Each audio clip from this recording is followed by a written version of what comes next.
Hi everyone, welcome to my channel IT classes by Nishi Saba. मैं हूं आपकी निशी और आज हम लोग पढ़ने वाले हैं switch case statement in C. Switch case statement क्या होता है सी में, वो आज आपको हम बताने वाले हैं, अच्छे से डिफाइन करने वाले हैं और साथ ही साथ इसका सिंटैक्स, फ्लो चार्ट भी बताने वाले हैं और एक प्रोग्राम भी बताने वाले हैं ताकि आपको अच्छे से समझ में आए कि स्विच केस स्टेटमेंट क्या होता है।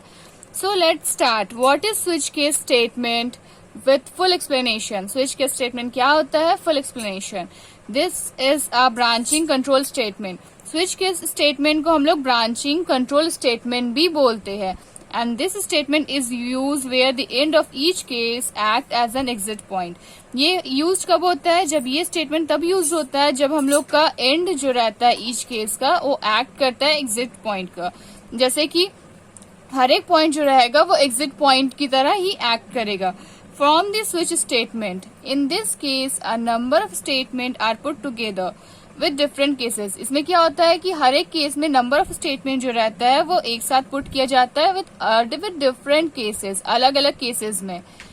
This switch statement work as jumping statement. देखिए ये सबसे इम्पोर्टेंट पॉइंट है। स्विच स्टेटमेंट को जंपिंग स्टेटमेंट भी बोला जाता है। In which the control is transferred to a specific case. ये क्या होता है? इसमें क्या होता है कि जो भी कंट्रोल जो रहता है ये ट्रांसफर होता है कोई भी स्पेसिफिक केस में as per the given switch value. जो भी हम लोग का वैल्यू रहता है उसमें when the switch value does not match with the case then default statement is executed. अगर मान लीजिए हम लोग का कोई भी वैल्यू मैच नहीं हुआ तो ये हम लोग को क्या शो करेगा? डिफॉल्ट स्टेटमेंट शो करेगा। इसको सिंपल में अगर ये आप समझेंगे तो स्विच के स्टेटमेंट को मल्टीपल चॉइस सिलेक्शन स्टेटमेंट भी बोला जाता है। स्विच के स्टेटमेंट को हम लोग मल्टीपल चॉइस इसलिए बोलते हैं क्योंकि ये हम लोग के चॉइस के हिसाब से रहता है। अगर हम लोग यूजर जो है या फिर हम लोग जो है अगर हम लोग कोई पर्टिकुलर केस को प्रिंट करवाना चाहे तो हम लोग करवा सकते हैं, बाकी सबको जंप करवा के एग्जिट कर देंगे। कोई भी पर्टिकुलर जो भी हम लोग को केस को हम लोग को रन करवाना है उसको रन करवा सकते हैं। अदरवाइज हम लोग ये भी कर सकते हैं कि हम लोग अगर हम लोग को कोई भी केस को रन नहीं करवाना तो हम लोग डायरेक्टली डिफॉल्ट स्टेटमेंट को भी रन करवा सकते हैं। वो आप पे डिपेंड होता है कि आप किस तरह से इसको रन करवाएंगे। तो चलिए अब इसका सिंटैक्स देख लेते हैं। सिंटैक्स में क्या है? Switch expression. स्विच एक्सप्रेशन, उसके बाद यहाँ पे हम लोग कोई भी एक्सप्रेशन दे देंगे, मतलब यहाँ पे हम लोग कोई भी अपना स्टेटमेंट केस दे देंगे। देन उसके बाद यहाँ पे केस वन। केस वन में क्या होगा कि अगर ये हम लोग का देखिएगा केस वन अगर हम लोग का ट्रू हो रहा है तो यहाँ पे क्या करेगा? हम लोग को स्टेटमेंट शो करेगा और उसके बाद यहाँ पे ब्रेक कर देगा। तो ब्रेक करेगा तो ये यहाँ से डायरेक्टली बाहर आ जाएगा। देन उसके बाद केस टू, अगर यहाँ पे केस वन हम लोग का मैच नहीं किया तो क्या करेगा? फिर ये यहाँ पे केस टू को चेक करेगा। केस टू में चेक करेगा, अगर ये केस टू हम लोग का मैच कर गया तो हम लोग को यहाँ पे केस टू का स्टेटमेंट को शो करेगा और उसके बाद यहाँ से ब्रेक कर जाएगा और यहाँ पे हम लोग का आउटपुट शो कर जाएगा। अगर यहाँ पे केस टू भी मैच नहीं किया तो फिर यहाँ केस थ्री, केस फोर, जितने सारे हम लोग केसेस देंगे सारा को चेक करेगा। अगर इसमें से कोई भी मैच नहीं किया तो लास्टली हम लोग को ये डिफॉल्ट स्टेटमेंट शो करेगा। डिफॉल्ट स्टेटमेंट शो करने के बाद फिर यहाँ से ये एग्जिट हो जाएगा। इसका मतलब ये हुआ कि ये सारे केसेस को एक एक बार जरूर चेक करेगा और लास्ट में अगर कोई केस मैच नहीं किया तो हम लोग को डिफॉल्ट स्टेटमेंट शो करेगा। तो ये था इसका सिंटैक्स। अब चलिए इसका फ्लो चार्ट देख लेते हैं। ये इसका फ्लो चार्ट, सबसे फर्स्ट में क्या है? ये स्टार्टिंग पॉइंट है। देन स्टार्टिंग पॉइंट के बाद ये यहाँ पे आएगा स्विच करके। देन इसका कंडीशन, यहाँ पे हम लोग कंडीशन देंगे, हम लोग का जो भी कंडीशन रहेगा उसके बाद कंडीशन के हिसाब से ये केस वन में आएगा। केस वन में चेक करेगा, अगर केस वन हम लोग का ट्रू है तो ये क्या करेगा? यहाँ से स्टेटमेंट जो रहेगा इसको प्रिंट करवा के यहाँ से ब्रेक करके बाहर आ जाएगा, स्टॉप में आ जाएगा। अगर मान लीजिए हम लोग का केस वन ट्रू नहीं है तो फिर ये नीचे आएगा नेक्स्ट केस में अगर फॉल्स रहा तो केस टू में चेक करेगा। अगर ये केस टू हम लोग का ट्रू है तो फिर ये अंदर आएगा, यहाँ पे स्टेटमेंट शो प्रिंट करवा के यहाँ से ब्रेक होके फिर यहाँ से बाहर आ जाएगा। अगर मान लीजिए केस टू भी हम लोग का ट्रू नहीं है तो क्या होगा? फिर ये नेक्स्ट आएगा, नेक्स्ट केस में आएगा। अगर केस थ्री रहेगा तो केस थ्री चेक करेगा, देन केस फोर चेक करेगा, सारे केसेस को चेक करेगा। अगर मान लीजिए कोई भी केसेस यहाँ पे हम लोग को ट्रू नहीं आया तो लास्टली क्या करेगा? यहाँ पे डिफॉल्ट में आएगा। डिफॉल्ट में आके यहाँ पे स्टेटमेंट डिफॉल्ट जो भी डिफॉल्ट स्टेटमेंट रहेगा वो यहाँ पे प्रिंट करवा के यहाँ से स्टॉप हो जाएगा। तो ये हो गया इसका फ्लो चार्ट। फ्लो चार्ट में बेसिकली हम लोग को यही बताता है कि ये क्या करता है, हर एक केसेस को एक एक बार चेक करेगा। अगर इसमें से कोई भी केसेस अगर हम लोग को मिल गया, अगर मैच कर गया, तो डायरेक्टली वहां से वो स्टेटमेंट हम लोग का जो रहेगा वो प्रिंट करवा के बाहर आ जाएगा। तो ये था इसका फ्लो चार्ट। अब देखिए यहाँ पे कुछ इंपॉर्टेंट पॉइंट्स है जो हम लोग डिस्कस कर लेते ताकि आपको समझ में आए। When default statement is executed, जब हम लोग डिफॉल्ट स्टेटमेंट को एग्जीक्यूट करते हैं, it does not require any usage of break। देखिए ये सबसे इम्पोर्टेंट पॉइंट है कि जब भी हम लोग डिफॉल्ट स्टेटमेंट का यूज करते हैं तो हम लोग को ब्रेक का यूज नहीं करना का जरूरत नहीं पड़ता है। क्यों? क्योंकि हम लोग को ये लास्ट स्टेटमेंट रहता है, as it is always the last segment of the switch structure. जो अभी हम जस्ट बताया कि ये जो रहता है ये हम लोग का लास्ट सेगमेंट रहता है। हम लोग लास्ट में डिफॉल्ट स्टेटमेंट यूज करते हैं। हम लोग बेसिकली ब्रेक यूज क्यों करते हैं?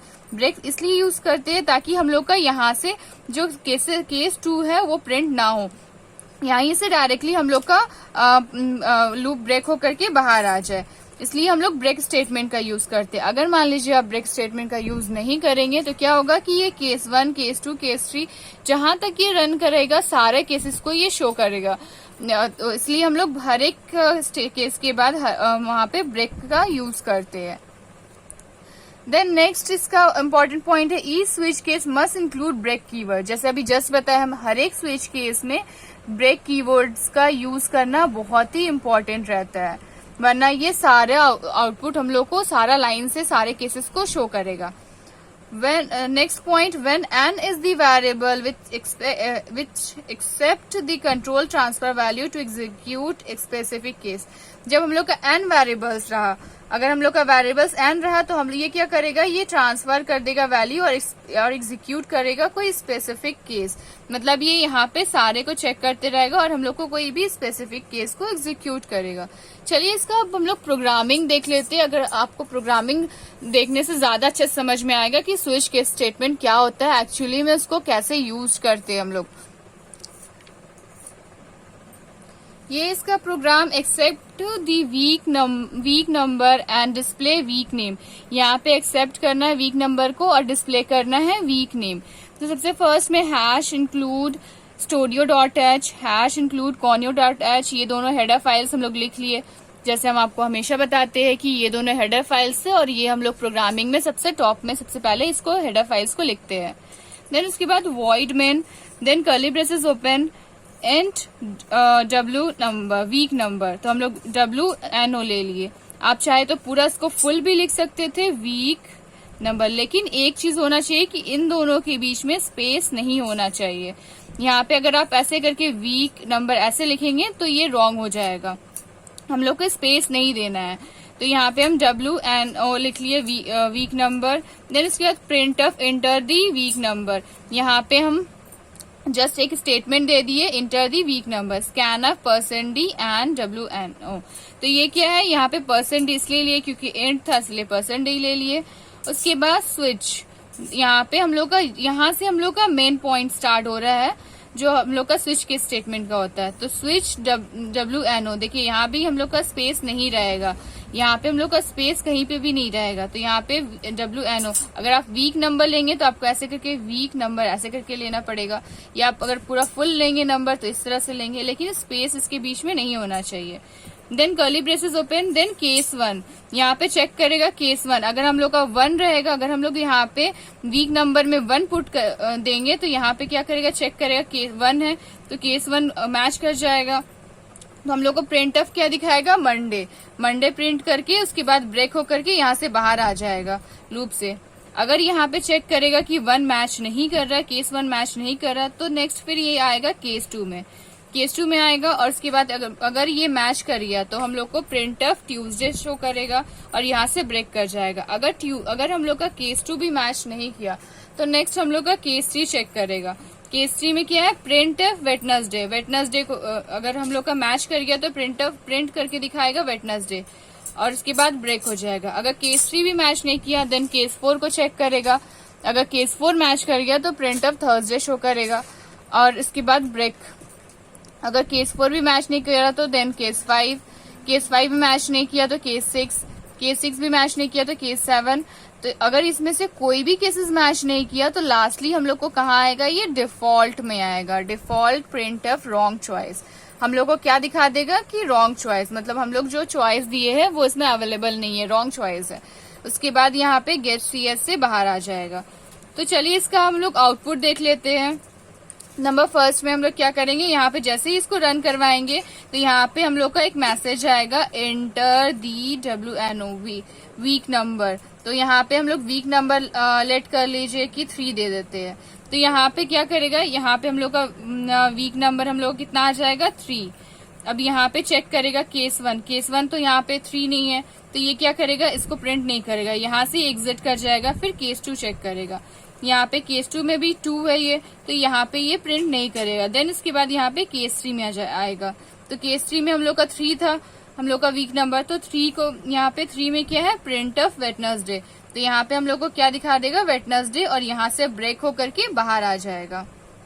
अगर मान लीजिए हम लोग यहाँ पे एंटर दी नंबर 3 की जगह हम लोग यहाँ पे 7 पुट करते हैं, तो क्या करेगा, ये हर एक लाइन यहाँ पे हम लोग का वीक नंबर 7 हो जाएगा और ये हर एक केसेस को चेक करेगा। पहले केस 1 चेक करेगा, मैच नहीं हुआ, then case 2, then case 3, then case 4, 5 भी मैच नहीं करेगा, देन केस 6 भी मैच नहीं करेगा, देन केस 7।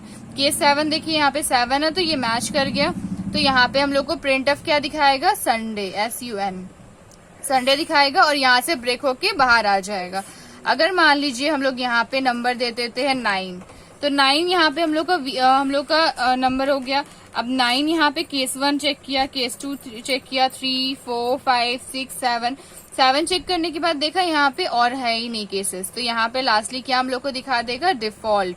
तो यहाँ पे हम लोग को दिखा देगा रॉन्ग चॉइस, कि मतलब ये चॉइस हम लोग का अवेलेबल नहीं है। और इसके बाद यहाँ पे गेट CS से बाहर आ जाएगा।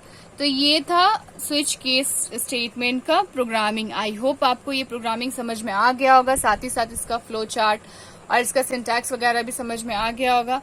तो अगर आपको मेरा वीडियो पसंद आया है तो एक लाइक जरूर करिए, मेरे चैनल को सब्सक्राइब जरूर करिए। So thank you.